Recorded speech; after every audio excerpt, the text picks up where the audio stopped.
শ্মশানের চারপাশে কালো অন্ধকার নেমে এসেছে। যেন মনে হচ্ছিল শ্মশানটা গোটা পৃথিবীর বাইরে কোনো একটা জগতে এসে পড়েছে।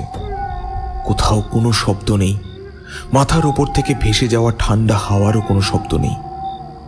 এমনভাবে আকাশটা শ্মশানটাকে ঢেকে রেখেছে যেন কালো চাদর দিয়ে শ্মশানটার চারপাশটায় কেউ ঢুকেছে। তার বাইরে যাওয়ার আর ইচ্ছে নেই। শুধু তাই নয়, সনসনে হাওয়ার সঙ্গে মাঝে মাঝে ফোঁটা ফোঁটা বৃষ্টি এসে পড়ছিল, কিন্তু সেই বৃষ্টি গায়ে লাগেনি তার। আমি জঙ্গলের একপাশে চুপ করে বসেছিলাম, অপেক্ষা করছিলাম জঙ্গলের ভিতরে কি হয় সেটা দেখার জন্য। সাপুরের শ্মশানের কথা অনেক শুনেছি, আর শুনেছি এই বর্ষাকালের সময় নাকি একটা ব্যাপার ঘটে। গোটা বছরে কখনো কিচ্ছু দেখা যায় না, শুধু গোটা বর্ষাকাল, বিশেষ করে শ্রাবণ মাস জুড়ে নাকি ওদের দেখা পাওয়া যায়। ওদের দেখব বলেই ঝোপের কাছে চুপ করে দাঁড়িয়েছিলাম। অনেকক্ষণ হয়ে গেল, মাঝে মাঝে মশা কামড়াচ্ছে, শব্দ করে মারতেও পারছি না।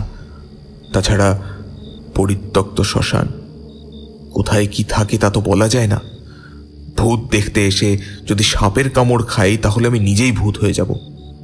মনে মনে এইসব ভাবছি, আর একবার মনে করছি ধুর, গ্রামের লোকেরা মিথ্যে কথা বলেছে। আবার মনে করছি গ্রামের লোকেরা অকারণে মিথ্যে বলতে যাবে কেন? যদি ভূতের কথা ছড়াবার হতো তাহলে ওরা সারা বছরই এখানে কিছু না কিছু দেখতে পেত। শুধুমাত্র শ্রাবণ মাসেই ওদের দেখা যায়, এমন একটা কথা বলতে যাবে কেন? আর সবচেয়ে বড় কথা, এসব কথা বলে তো ওদের কোনো লাভও নেই। ওরা তো শ্মশান আর তার আশেপাশের জায়গায় এমনিই পড়ে থাকতো। মিথ্যে গুজব ছড়িয়ে যদি কেউ পয়সা লাভ করতে পারত তাহলে সে কথা আলাদা ছিল। তাই মনে মনে দোনমনা হয়ে চুপ করে দাঁড়িয়ে রইলাম। কতক্ষণ সময় কেটে গেছিল মনে নেই।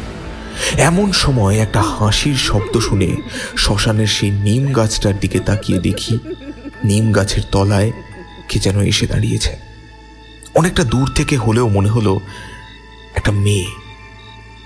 আর তারপরেই যে জঙ্গলের পাশে আমি দাঁড়িয়ে আছি, সেই জঙ্গলের পাশের গ্রামের পথ ধরে হাঁটতে হাঁটতে এদিকেই এগিয়ে যেতে লাগলো এক কম বয়সী যুবক। তার খালি গা, গলায় একটা গামছা, পরনে খাটো করে পরা একটা ধুতি। একবার মনে হলো যদি এটাই আসলে অশরীরী আত্মা হয় তাহলে এমনভাবে হাঁটতে হাঁটতে যাচ্ছে কেন? তবুও ঝোপের মধ্যে যতটা সম্ভব নিজেকে আড়াল করে ফেললাম। ছেলেটা আর একটু এগিয়ে যেতেই মেয়েটা বলে উঠল, এত দেরি করে এলে কেন?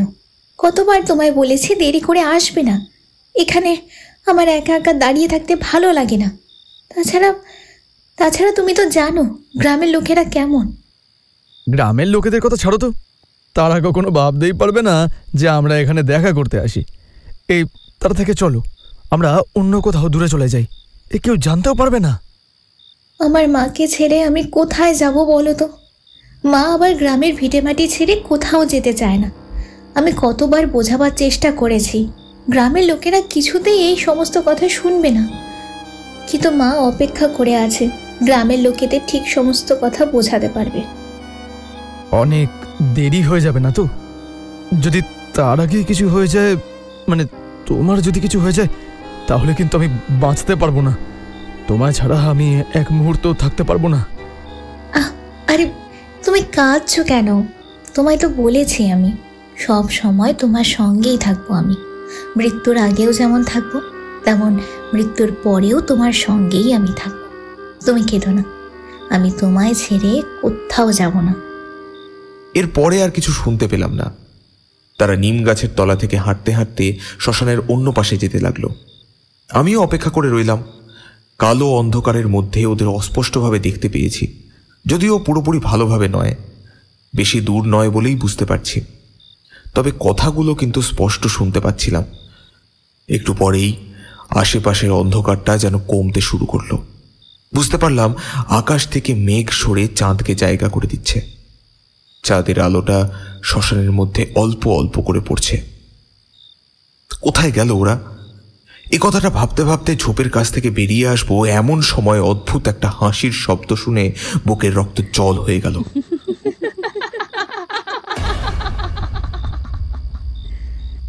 তবে হাসিটা একজনের নয়, দুটো মিশ্রিত গলা। নিম গাছের ওপরে নরম ডালের উপর বসে রয়েছে দুটো নর কঙ্কাল। পাশাপাশি কঙ্কাল দুটো বসে হি হি করে হাসছে।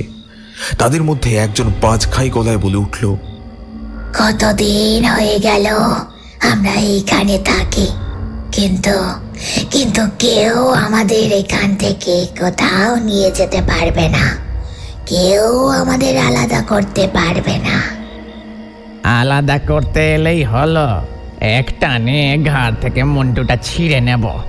বেঁচে থাকতে আমরা একসঙ্গে থাকতে পারিনি, তো কি হয়েছে, মরার পর তো এখানে একসঙ্গেই থাকবো। কার কত ক্ষমতা আছে একবার দেখি।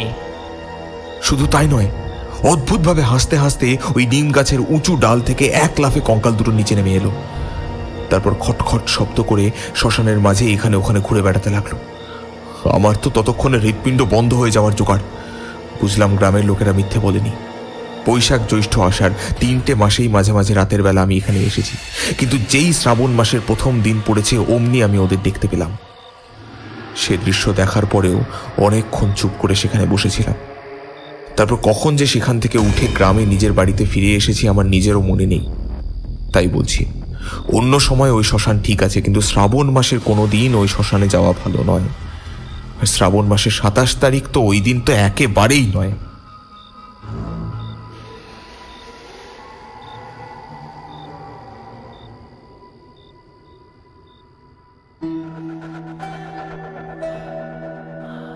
পৃথিবীর বুকে রহস্যময় আত্মাটা ফিরে আসে মাঝে মাঝে।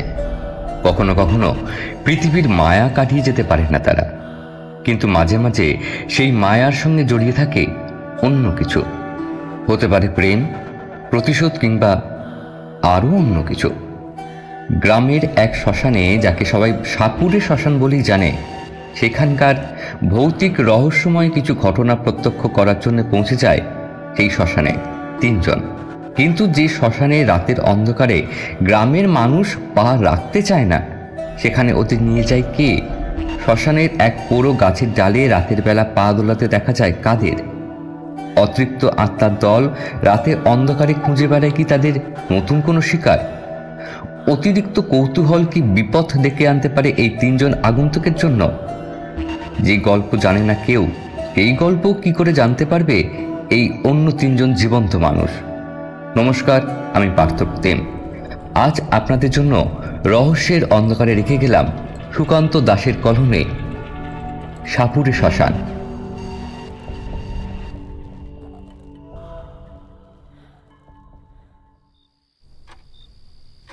এতক্ষণ ধরে এক টানা মাধবের কথাগুলো শুনে চলেছিল ওরা 3 জন।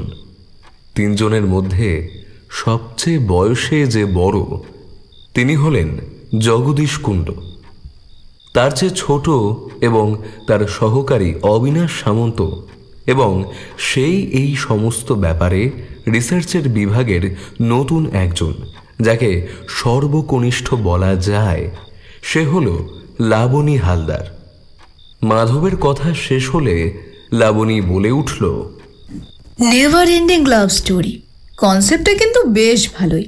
এই কনসেপ্টে যদি একবার একটা স্টোরি দাঁড় করানো যায় তাহলে কিন্তু মার্কেটে বেশ খাবে, আর আমাদের ম্যাগাজিনের কপির বিক্রিও বেড়ে যাবে।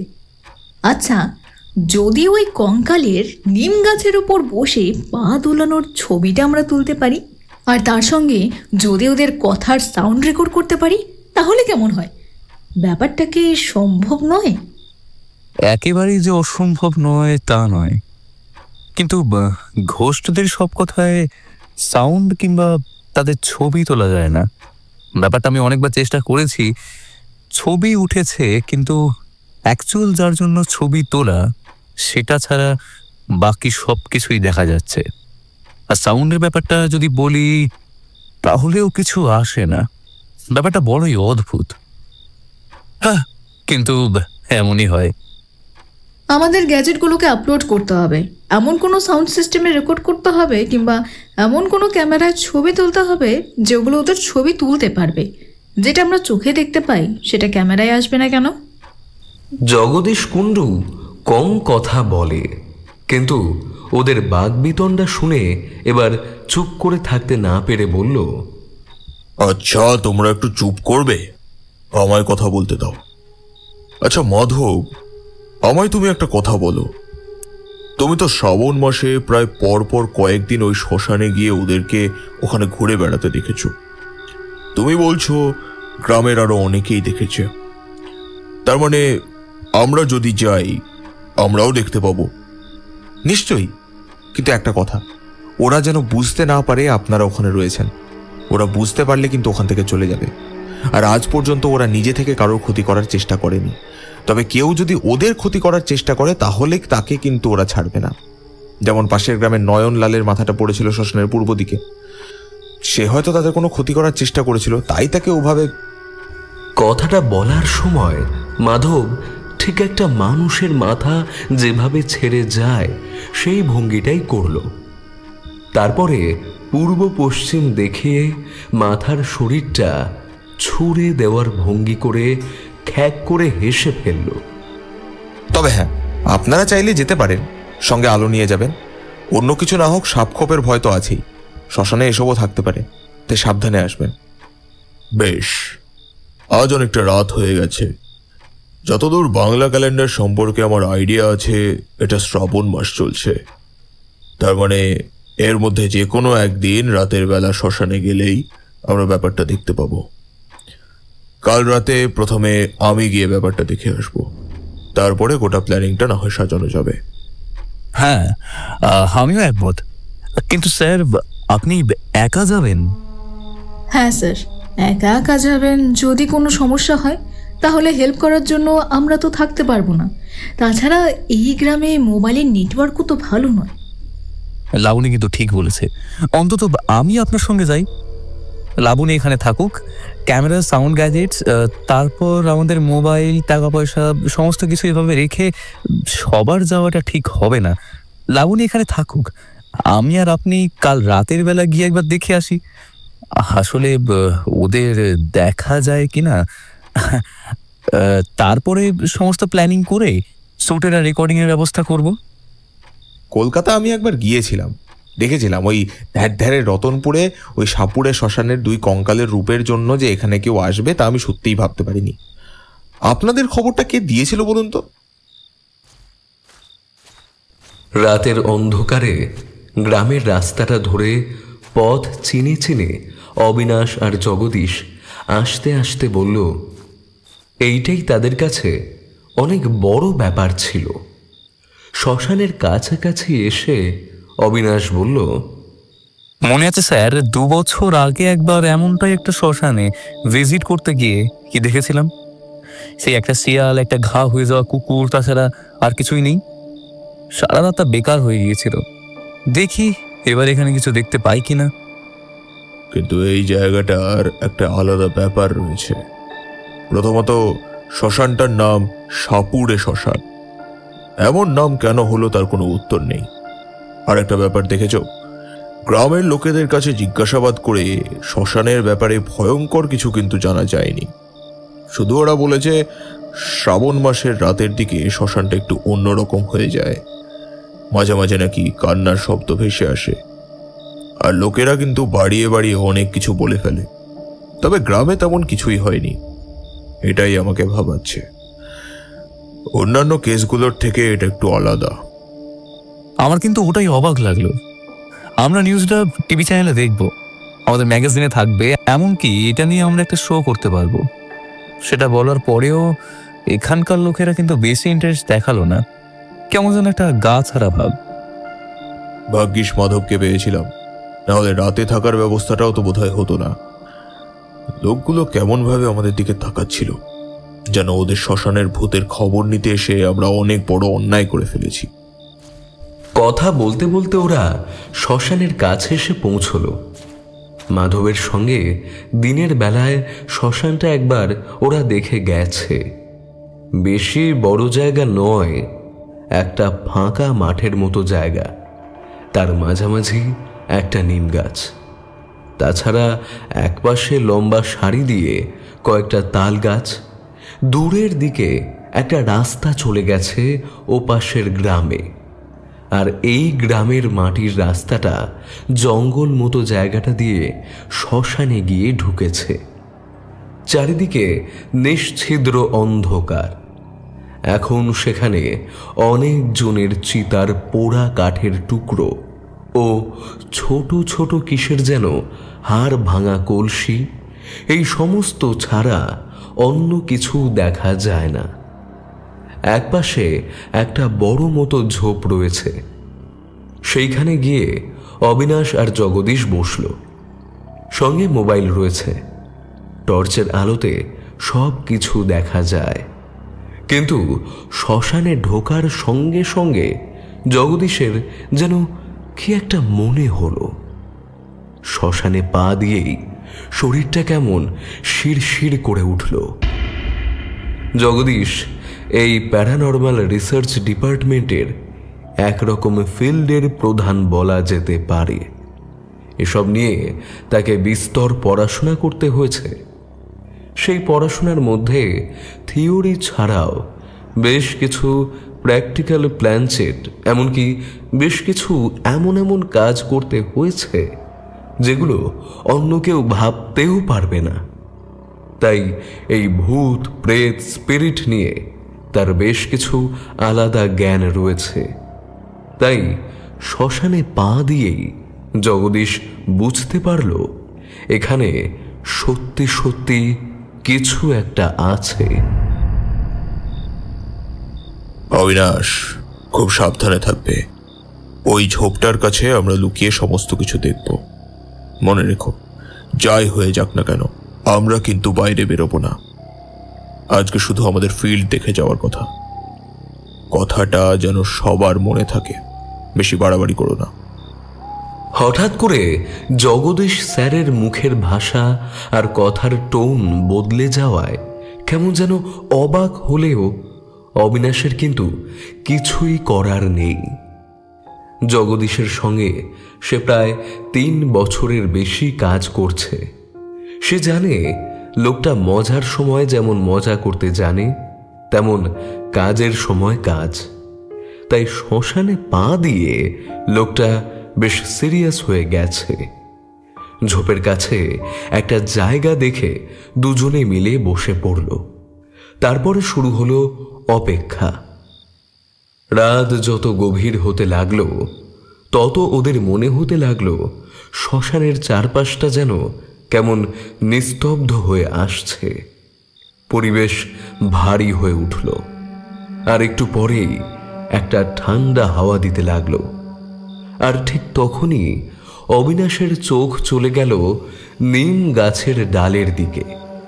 সেদিকে জগদীশের দৃষ্টি আকর্ষণ করতে জগদীশ দেখতে পেল নিম গাছের ডালের উপর কে যেন দাঁড়িয়ে আছে। সেই ডাল ধরে একবার সামনের দিকে চলে যাচ্ছে, আর একবার পেছনের দিকে চলে আসছে। আর তার সঙ্গে মাঝে মাঝে চাপা স্বরে কিছু কথা ভেসে আসছে। আর ঠিক তখনই ওরা দেখতে পেল নিম গাছের তলায় কে যেন দাঁড়িয়ে কিছু বলছে। কোথায় ভূত? আরে দুটো মানুষ কথা বলছে যেন মনে হচ্ছে, কিন্তু এত রাতে শ্মশানে নিম গাছের উপরে ওইভাবে কে উঠবে? আর অমনভাবে নিম গাছের ডালের উপর হাঁটবেই বা কি করে? নিম গাছের ডাল তো খুব বেশি শক্ত নয়। খবরদার, একদম কিছু করবে না। মানুষ হোক আর যাই হোক না কেন, তুমি কি দেখেছো ওদেরকে যে কোনো একদিক থেকে শ্মশানে ঢুকতে? যেন মনে হলো হঠাৎ করে এই গাছের উপরে আর তলাতে দুজন মাটি ফুঁড়ে উঠে এসেছে। কথাটা জগদীশ মিথ্যে বলেনি, সেটা অবিনাশ নিজেও জানত। তাই চুপ করেই রইল। এবার যেন আস্তে আস্তে দূর থেকে ভেসে আসা কথাগুলো ওরা শুনতে পেল। চাঁদের আলোটা নিম গাছের যেদিকে পড়েছে ওরা সেই দিকে নেই, আছে অন্য পাশে। তাই ছায়ায় এতক্ষণ ধরে ওরা ঢাকা পড়ে গেছিল। এইবার তলায় দাঁড়িয়ে থাকা মানুষটা আস্তে আস্তে আলোর কাছে আসতে ওরা চমকে উঠল। এমন জীবন্ত নরকঙ্কাল ওরা এর আগে দেখেনি।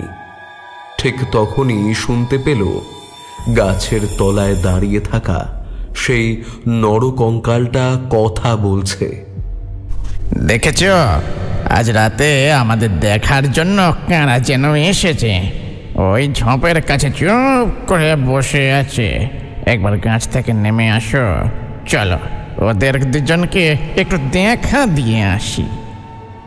গাছের ওপরে যে ছিল সে এক লাফে নিচে এসে নামলো। তারপর একটু রাগী গলায় বলল, রাতের বেলা সবাই ঘুমিয়ে বললে এই সময়টা শ্মশানে একটু আসি, তখনও যদি কেউ পেছন পেছন চলে আসে, চলো তো আজ ওদের উচিত শিক্ষা দেব। কথাটা বলে দুটো কঙ্কাল হঠাৎ করেই যেন উধাও হয়ে গেল ওদের চোখের সামনে থেকে। অবিনাশ আর জগদীশ এদিক ওদিক তাকিয়ে দেখছে। এমন সময় অবিনাশের মনে হলো একটা শক্ত মতো কি যেন তার ঘাড়ের কাছটায় খোঁচা দিচ্ছে। একবার হাত দিয়ে সরাবার চেষ্টা করল, আবার খোঁচা খেতেই হাত দিয়ে জিনিসটাকে ভালো করে সরাতে গিয়ে জিনিসটা তার হাতের মধ্যে এসে পড়ল। জগদীশ আস্তে আস্তে কোনো রকমে পেছনের দিকে ঘুরে দেখতে পেল চাঁদের আলোয় তার পেছনে এসে বসেছে সেই নরকঙ্কালটা।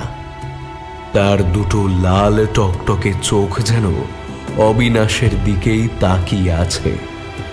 মুখটা অদ্ভুতভাবে হাঁ করা, মুখের ভেতরটা কেমন যেন কালো অন্ধকার মতো। দেখলেই বুকের রক্ত শুকিয়ে আসে, হাত পা ঠান্ডা হয়ে যায়। জগদীশ তখন সামনের দিকে তাকিয়েছিল। কোথায় গেল বলো তো? একটু আগেই তো এখানে ছিল। এমন ভাবে হঠাৎ চলে গেলে তো ক্যামেরা সাউন্ড কোনো কিছুই দেখা যাবে না, খুব সমস্যা হলো তো।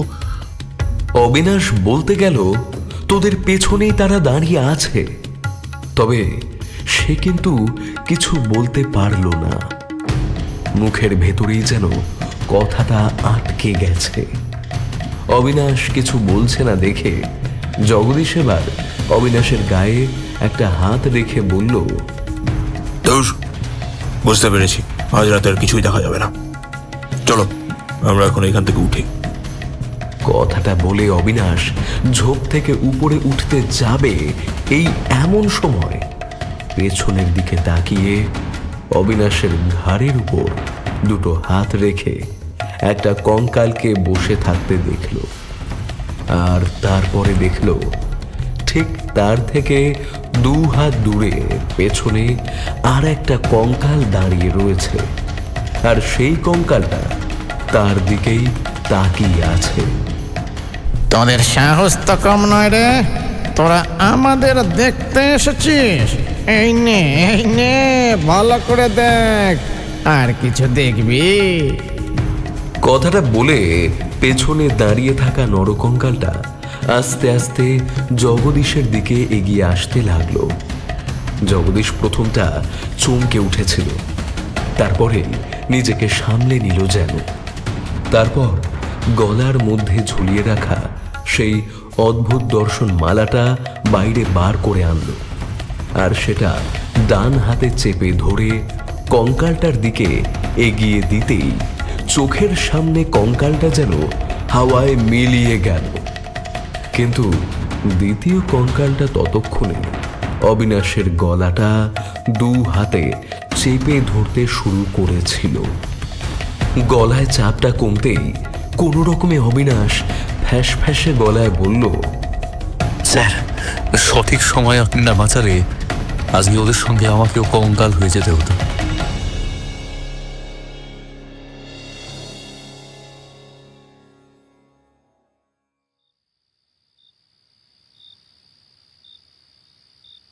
কি বলছেন? কখনো এমন ঘটনা ঘটেনি তো। তাছাড়া ওরা কাউকে এভাবে মারতে চায় না। আপনাদের কোথাও ভুল হচ্ছে। আপনারা কি কিছু করেছিলেন? ও মাই গড, দুটো কঙ্কাল আপনাদের আক্রমণ করেছিল, আর আপনারা কি করলেন? খুব ইন্টারেস্টিং ব্যাপারটা। ইস, আমি যদি সেখানে থাকতাম তাহলে খুব ভালো হতো। যা, মিস করে গেলাম। সত্যিই ভালো হতো। আর কঙ্কালটা যদি আমার বদলে তোমার গলাটা চেপে ধরতো এবং স্যার যদি মালাটা বার করতে ভুলে যেত তাহলে আরো ভালো হতো। আমরা আর বেঁচে ফিরতে পারতাম না, কঙ্কাল হয়ে যেতাম। চুপ করো না মাধব, সত্যি বলছি, ওরা আমাদের আক্রমণ করেনি। ওরা আমাদের আসলে ভয় দেখাতে এসেছিল, না হলে এতক্ষণ সময় নিয়ে ওরা আমাদের পিছু নিয়ে অপেক্ষা করতো না। আর অবিনাশের গলাটা যেভাবে চেপে ধরেছিল, তাতে তাদের অবিনাশকে মারতে ওই কঙ্কালটার বেশি সময় লাগবে না। তার মানে ওরা চাইছিল না তোমরা ওখানে থাকো। কিন্তু তাহলে কি হবে? কাল আমরা আবার যাব? কাল না, আপনারা কালকের দিনটা এখানে থাকুন। একটা ঘটনা ঘটেছিল, চলুন সেই কথা আপনাদেরকে বলবো। আর একটা অদ্ভুত ব্যাপার দেখাবো আপনাকে। ওরা অবাক হয়ে ওর মুখের দিকে তাকিয়ে রইল কিছুক্ষণ। তারপর যে যার ঘরে ঘুমাতে চলে গেল। লাবণীর জন্য একটা আলাদা ঘর ছিল। এক ঘরে অবিনাশ আর জগদীশ, এবং বারান্দার মতো জায়গাটায় মাধব রাত কাটিয়ে দিল। পরদিন সকালেও কিন্তু ওরা বাইরে বেরোলো না। মাধব বারবার বলল, ওরা যদি বাইরে বের হয় আর গ্রামের লোকেরা দেখতে পায় তাহলে সমস্যা হবে। গ্রামের লোকেরা চায় না ওই সাপুড়ে শ্মশানের ব্যাপারে কেউ বেশি জানুক। সে ব্যাপারটা ওরা আগেই বুঝতে পেরেছিল। তাই মাধবের কথা মতো বাড়িতে রইল। এইভাবেই 27শে শ্রাবণ এসে পড়ল। সেদিন সন্ধ্যের পর মাধব, জগদীশ, অবিনাশ আর লাবণী মিলে শ্মশানের উদ্দেশ্যে রওনা দিল। অবিনাশের হাতে রেকর্ডার আর লাবণীর সাথে ক্যামেরা থাকলেও জগদীশের কিন্তু মনে হচ্ছিল আজ যা দেখতে পাবে তা ক্যামেরা কিংবা সাউন্ড রেকর্ডারে রেকর্ড করা যাবে না। 27শে শ্রাবণ সাপুড়ে শ্মশানের একটা বিশেষ দিন। শুধু মাধব অপেক্ষা করছিল সঠিক সময়ে সমস্ত কথাগুলো ওদের বলার জন্য। তবে সেদিন আকাশে কালো মেঘ জমা থাকলেও চাঁদের আলো ছিল আগের চেয়েও বেশি। ঘটনাটা ঘটেছিল আজ থেকে অনেক বছর আগে। কত বছর আগে সে কথা কেউ ভালোভাবে বলতে পারে না। তবে এই গ্রাম আর ওই শ্মশানের ওপাশের গ্রামের বয়স্ক লোকেদের কাছে এই ঘটনা আমাদের শোনা। পাশের গ্রামে একটি মেয়ে থাকতো, এই গ্রামে থাকতো একটি ছেলে। তাদের নাম কি তা আমার ভালোভাবে মনে নেই, তবে মনে করলাম ওই পাশের গ্রামের মেয়েটির নাম হলো গিয়ে মুকুল, আর আমাদের গ্রামের ছেলেটির নাম হলো গিয়ে জবাই। মুকুল আর জবাই একে অপরকে বেশ ভালোবাসতো। তাদের বয়স কিন্তু খুব বেশি ছিল না, অথচ ছোটবেলাতে তারা দুজনেই তাদের বাবাকে হারিয়েছিল। এই গ্রামের শ্মশানের ওপাশের গ্রাম রাঘবপুরের সাথে এই গ্রামের অনেক আগের শত্রুতা। সেই শত্রুতা দিন দিন ক্রমাগত যেন বেড়েই চলছিল। আর সেই শত্রুতার জন্যই দুই গ্রামে এই জবাই আর মুকুলের বাবা মরেছিল। তবে তাদের এই প্রেমের কথা দুই গ্রামের কিন্তু লোকেরা জানতো, তবে হাতে নাতে ওদের কাউকে ধরতে পারতো না, কারণ তারা এই শ্মশানে দেখা করতে আসতো। শ্মশানে? শ্মশান আবার দেখা করার মতো জায়গা হলো?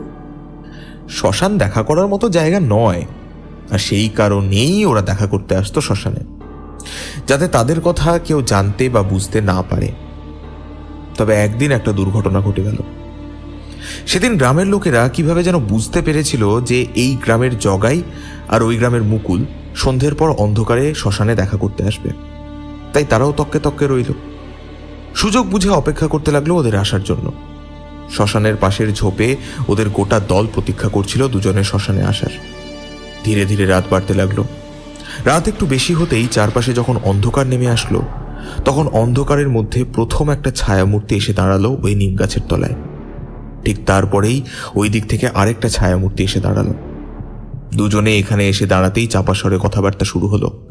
কখনো হাসির শব্দ, কখনো ফিসফিসিয়ে কথা হচ্ছিল। যারা অপেক্ষা করছিল তারা কিন্তু সুযোগের অপেক্ষায় রইল। মানে এই যে এই আমরা যে ঝোপের কাছে এখন লুকিয়ে রয়েছি, এই ঝোপের আশেপাশে কোথাও ওরা চারজন সেদিন লুকিয়েছিল। তারপর অনেকক্ষণ কথা বলে জবাই আর মুকুল নিজের নিজের বাড়ির পথ ধরল।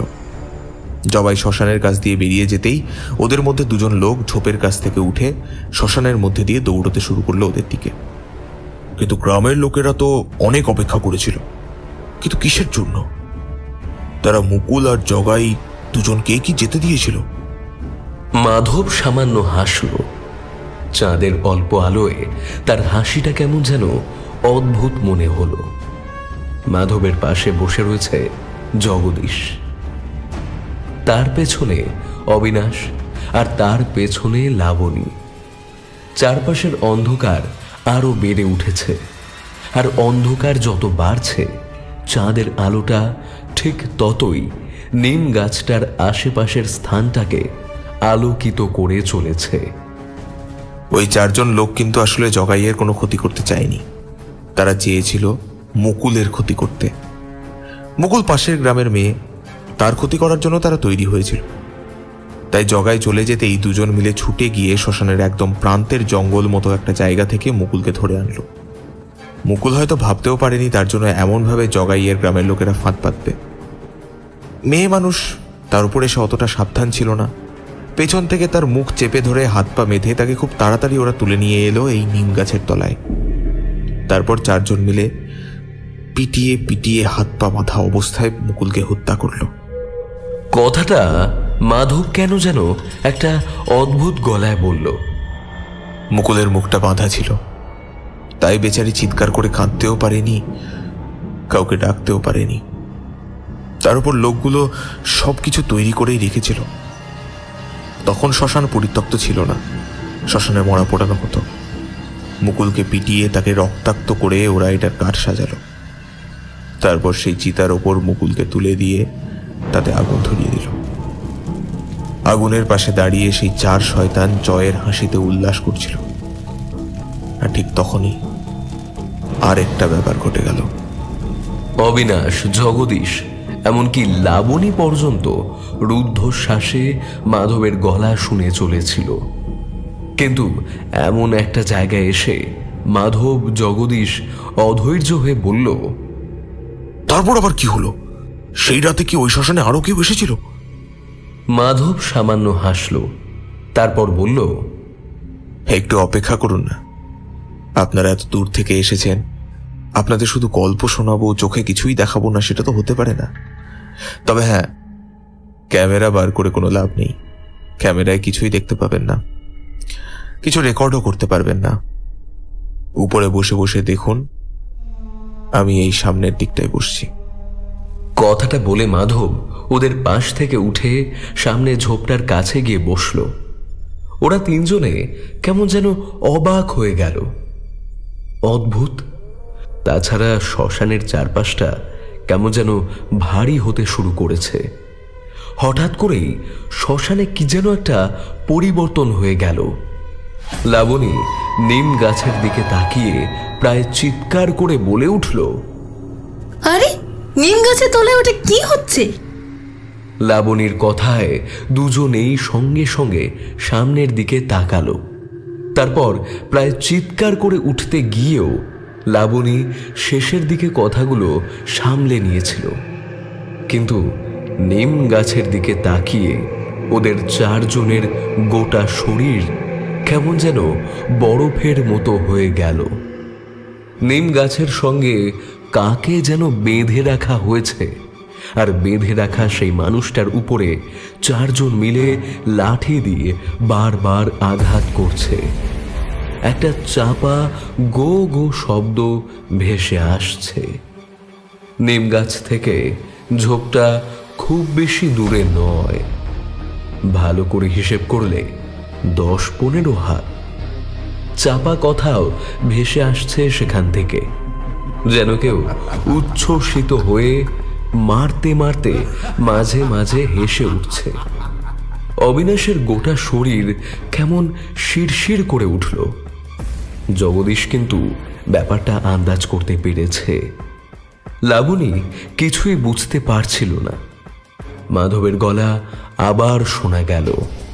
মাধব পাশ থেকে বলল, ওই দেখুন, ওরা আবার এসেছে। প্রত্যেক বছর শ্রাবণ মাসের 27 তারিখে ওরা আবার আসে। মুকুলকে ওভাবে গাছের সাথে বেঁধে মারে। এখনই দেখতে পাবেন চিতা জ্বলে উঠবে। মাধবের কথা শেষ হবার আগেই শ্মশানের দিক থেকে 4টে গলায় হাসির শব্দ শোনা গেল। আর তারপরেই সত্যি সত্যি একটা চিতা জ্বলে উঠল। চিতার উপর একটা শরীর, সেই শরীরটা উপর থেকে নিচে নেমে যাওয়ার চেষ্টা করছে, কিন্তু তার গোটা শরীরটা আগুনে দাউ দাউ করে জ্বলছে। আর একটা মেয়েলি গলায় চিৎকার করে কেউ বলছে, আমায় আমায় মেরো না তোমরা, ছেড়ে দাও, ছেড়ে দাও, তোমরা আমায় মেরো না, আমার কিছু হয়ে গেলে, আমার কিছু হয়ে গেলে। সেই কথাগুলো ওদের কানে ভালোভাবে এসে পৌঁছলো না। ওরা তিনজনেই সামনের দিকে তাকিয়েছিল। কি মনে হতে অবিনাশ এবার যে পথে ওরা শ্মশানে ঢুকেছে সেদিকে তাকায়, আর সেদিকে তাকাতে দেখতে পায় সেখানে একটা লোক হাঁটতে হাঁটতে এগিয়ে যাচ্ছে যেখানে চিতা চলছে সেই দিকে। কিন্তু লোকটা হাঁটতে হাঁটতে এলেও হঠাৎ করে কি যেন একটা দেখে দৌড়াতে শুরু করে। নিম গাছের কাছে গিয়ে পৌঁছে এই চারপাশের লোকগুলোকে কিছু একটা বলার চেষ্টা করে, কিন্তু সে কিছুই না শুনে একটা তীব্র চিৎকার করে ওঠে, না না না, এটা হতে পারে না, হতে পারে না, তোরা সবাই মিলে। কথাটা বলে সে আর অপেক্ষা করতে পারে না। দাউ দাউ করে জ্বলতে থাকা আগুনের ওপরে গিয়ে ঝাঁপিয়ে পড়ে। এরপর মেয়েটার গলার চিৎকার বেশ কয়েকবার শোনা গেলেও যে ছেলেটা ঝাঁপিয়ে পড়েছে তার গলার চিৎকার কিন্তু শোনা যায় না। লাবণী নিজের মুখে হাত চাপা দিয়ে আর্তনাদটাকে যেন গিলে ফেলে। অবিনাশ একটা ডাল শক্ত করে চেপে ধরে। শুধু জগদীশ স্থির হয়ে বসে আছে। কি দেখছে ওরা? চোখের সামনে আজ থেকে অনেক বছর আগের একটা রাতে ঘটে যাওয়া সেই ঘটনা, যেই ঘটনার কথা মাধব ওদের বলছিল, সেই ঘটনাই তো দেখছে ওরা। মাধব আশেপাশের ঝোপ থেকে তখন হাসছে, হাসতে হাসতে বলছে, সবই তো নিজের চোখে দেখতে পেলেন আপনারা। এবার বুঝতে পারলেন কেন ওরা দুজনেই শ্মশান ছেড়ে কোথাও যেতে পারেনি। কিন্তু একটা ব্যাপার আমি বুঝতে পারলাম না। তুমি আমাদের বললে যে ওই ছেলেটার আর মেয়েটার নাম আমরা জগাই আর মুকুল ধরে নিতে পারি, কিন্তু আমার কেন যেন মনে হলো ওই ছেলেটা মুকুল বলে চিৎকার করে উঠলো, আর তার মানে ওই মেয়েটার নাম মুকুল। কিন্তু তুমি। মাধব আবার হাসল। ততক্ষণে পাশের ঝোপটার দিকে তাকিয়ে ওরা দুজনে কেমন যেন অবাক হয়ে গেছে। লাবণী ব্যাপারটা অনেকক্ষণ আগেই দেখেছে। তার মুখ থেকে একটা গো গো শব্দ বেরিয়ে আসছিল। আসলে মাধব এখন আর পাশের ঝোপের কাছে নয়, সেখান থেকে হাঁটতে হাঁটতে এসে দাঁড়িয়েছে ওদের পেছনে ঝোপের কাছে। মাধবের শরীরটা এখন আর ভালোভাবে দেখা যাচ্ছে না। শুধু মাধব না, তার পেছনে আরো দুজন এসে দাঁড়িয়েছে ততক্ষণে। দেখো মাধব, তুমি কিন্তু আমাদের কোনো ক্ষতি করতে পারবে না। আমি আগেই বুঝতে পেরেছিলাম তোমার কোনো খারাপ মতলব রয়েছে। খারাপ মতলব আমার সেদিন হয়েছিল। আমি ভেবেছিলাম আমাদের গ্রামের জগাই পাশের গ্রামের মুকুলের সঙ্গে যে প্রেমের সম্পর্কে জড়িয়ে পড়েছে তা ঠিক নয়। ওই গ্রাম আমাদের শত্রু। ওই গ্রামের সঙ্গে কারো কোনো সম্পর্ক আমরা মেনে নেব না। আর গ্রামের লোকেদের আমি ওদের সব কথা বলে দিই, তাহলে হয়তো ওদের সম্পর্কটা ভেঙে যাবে। কিন্তু বুঝতে পারিনি যে মুকুলের সঙ্গে সঙ্গে জগাই নিজেও এমনভাবে মরবে। কিন্তু মাধব, তুমি তাহলে কি? তোমার শরীরটা এমন। ওদের তিনজনের সামনে মাধবের শরীরটা যেন আস্তে আস্তে একটা কঙ্কালে পরিণত হলো। মাধব দুটো হাত ঠিক আগের মতোই কচলাতে কচলাতে হাড়ে ঠক ঠক শব্দ করতে করতে বলল, আমি ছিলাম সেই বিশ্বাসঘাতক। জগাই আমায় বিশ্বাস করে সমস্ত কথা বলতো, কিন্তু সেদিন আমি বিশ্বাসঘাতকতা করে ফেললাম। গ্রামের কয়েকজনকে ওদের কথা বলে দিলাম, আর এটাও বলে দিলাম যে রাতের বেলা ওরা শ্মশানে দেখা করতে যায়। সেদিন রাতের বেলা আমিও শ্মশানে এসেছিলাম, ওদের সঙ্গে ছিলাম না, আলাদা ছিলাম। প্রথমে মুকুলকে চিতায় তোলা পর্যন্ত আমি চুপ করেই দেখছিলাম, কিন্তু যখন জগাই শ্মশানে এসে ঢুকলো আর তারপরে জগাই চিতার দিকে এগিয়ে গেল, তখন আর স্থির থাকতে পারলাম না। ও ঝাঁপিয়ে পড়ল, ওকে বাঁচানোর আগেই সর্বনাশ যা হওয়ার হয়ে গেছে। আমার জন্য দুটো জলজ্যান্ত প্রাণ চলে গিয়েছিল। কিন্তু তাহলে তাহলে তুমি আমাদের কাছে এলে কেন? আর তুমি আমাদের সঙ্গেই এতটা সময় থাকলে কেন? আমরা তো তোমাদের কোনো ক্ষতি করিনি। তাহলে তুমি আমাদের ক্ষতি করতে চাইছো কেন? আমি আমার কাছের বন্ধুকে সেদিন বাঁচাতে পারিনি। তোরা আমার বন্ধু আর আমার বন্ধুর সবচেয়ে প্রিয় মানুষটাকে নিয়ে ছবি বানাতে এসেছিস। তাদের কথা সবাইকে জানাবি বলে ভেবেছিস। তাহলে তো সবাইকে সব কথাই জানতে হবে। কিন্তু তোরা এখান থেকে ফিরে না গেলে সে কথা সবাইকে জানাবে কে বলতো? কথা বলতে বলতে মাধবের গোটা শরীরটাই কঙ্কালের মতো হয়ে গেল। ততক্ষণে তার দুপাশে আরো দুটো কঙ্কাল এসে দাঁড়িয়েছে। ওরা তিনজনে মিলে একসাথে ঝোপের মধ্যে ওদের দিকে এগিয়ে আসতে লাগলো। লাবণী ভয়ে প্রায় জ্ঞান হারিয়ে ফেলেছিল। তখন জগদীশ গলা থেকে সেই মালাটা বার করে তারপর সেটা হাতে জড়িয়ে এগিয়ে দেয় ওদের তিনজনের দিকে। মালাটা দেখে ওরা চমকে গেলেও আগের দিনের মতো কিন্তু উধাও হয়ে যায় না। তিনজন যেন তিন দিক থেকে ঘিরে ফেলে ওদের।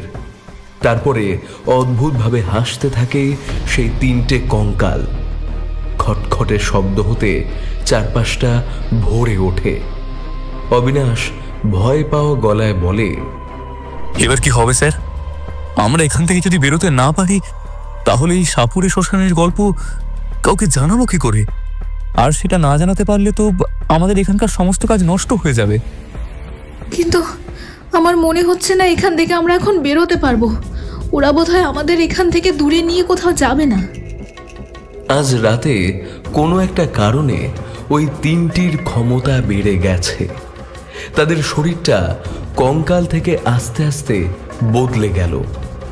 জগদীশ দেখতে পেল সেই খালি গায়ে গলায় গামছা দেওয়া সেই ছেলেটা একপাশে মাধব আর অন্য পাশে একটা গ্রাম্য কায়দায় শাড়ি পরা মেয়ে।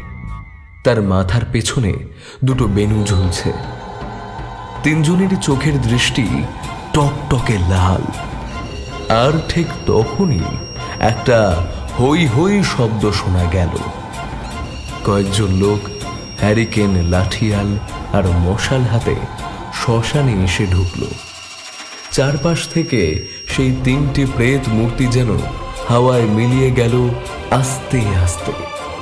শুধু মিলিয়ে যাওয়ার আগে মাধবের গলা আবার শোনা গেল, সাপুরের শ্মশান থেকে তোরা বেঁচে ফিরে গেলি। সাবধান, আর কখনো এখানে আসবি না।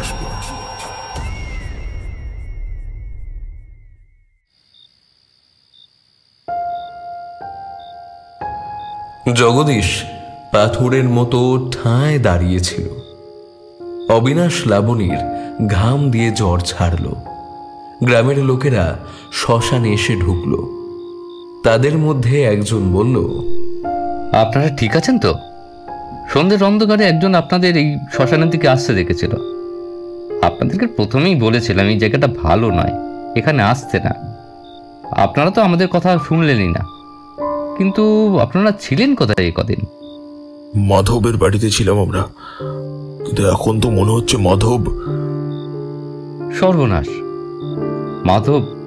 আরে ওর জন্যই তো এত কিছু হয়েছে। ওর দেওয়া খবরের জন্যই তো সেদিন মুকুল মরেছিল, আর তারপর জগাই আত্মহত্যা করেছিল। মাধব আত্মহত্যা করেছিল, তবে মাধবের জন্য আমাদের গ্রামের শত্রুতা আরো বাড়তে চলেছিল। তবে এই ঘটনার পরে আমাদের দুই গ্রামের মধ্যে সমস্ত ঝগড়া শেষ হয়ে যায়। বুঝলেন, ওরা দুজন জীবন দিয়ে আমাদের এই দুই গ্রামের মধ্যে ঝগড়া শেষ করে দিয়েছিল। কিন্তু এই শ্মশানে থাকাটা ভালো না। চলুন এখান থেকে। ওরা সেখান থেকে ফিরে গ্রামে অন্য একজনের বাড়িতে ছিল। পরদিন সকালে শুধু জগদীশ একবার ওদের দুজনকে বলেছিল, অবিনাশ, লাবণী, এবারের স্টোরিটা শুধু ম্যাগাজিনে আর্টিকেলে যাবে, বুঝলে? কোনো ছবি কিংবা ভিডিওর প্রয়োজন নেই। আর সমস্ত ব্যাপারটাই আমি লিখব। সাপুরে শ্মশানের ঘটনাটা ভালোভাবে না লিখতে পারলে বোধহয় ওরা তিনজন কখনোই খুশি হবে না। অবিনাশ আর লাবণী খুশি মনে সম্মতি দিয়েছিল। শাহপুরে শ্মশানের সেই গল্প, যাকে প্রেম কাহিনী ছাড়া অন্য কিছু বলা যায় না, সেটা এরপরে অনেকেই জানতে পেরেছিল। তবে ওরা তিনজন আর কখনো শাহপুরে গ্রাম কিংবা রতনপুরে পা রাখেনি। এতক্ষণ আপনারা শুনছিলেন সুকান্ত দাশের কলমে শাহপুরে শ্মশান। আজ গল্প পাঠে ছিল অফিক। অন্যান্য চরিত্রে মৈনাক, পম্পা, সাত্ত্বিক, সৌম্য দাস এবং পার্থপ্রতিম দাস। শব্দ সংযোজন ও আবহে নীলাভ। প্রচ্ছদ অলঙ্করণে টিম রহস্যের অন্ধকারে। গল্পটির সমগ্র পরিকল্পনা ও পরিচালনায় পার্থপ্রতিম দাস। তবে আজ আসি, আবার অন্য কোনো দিন এক নতুন গল্প নিয়ে হাজির হব আপনাদের কাছে। ততদিন ভালো থাকুন, সুস্থ থাকুন আর শুনতে থাকুন রহস্যের অন্ধকারে। নমস্কার, শুভরাত্রি।